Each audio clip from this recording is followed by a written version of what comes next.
নমস্কার, আমি তনুশ্রী রাশি চক্রের শর্ট সিরিজে সবাইকে স্বাগত জানাই।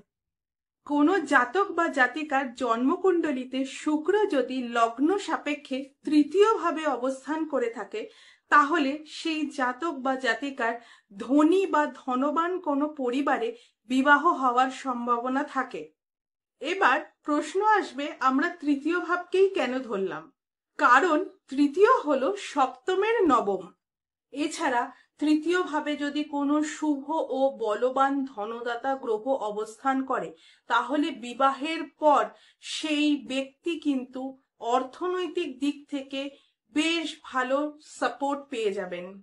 আর তৃতীয় ভাবে যদি পাপ গ্রহরা অবস্থান করে, তাহলে তুলনামূলকভাবে একটু নিচু কুলে অথবা অর্থনৈতিক দিক থেকে একটু পিছিয়ে পড়া এইরকম কোনো ফ্যামিলিতে বিবাহ হওয়ার কিন্তু সম্ভাবনা থাকে। আজ এ পর্যন্তই। যদি ভিডিওটি ভালো লাগে অবশ্যই চ্যানেলটিকে লাইক, শেয়ার এবং সাবস্ক্রাইব করবেন। সবাই ভালো থাকুন, সুস্থ থাকুন।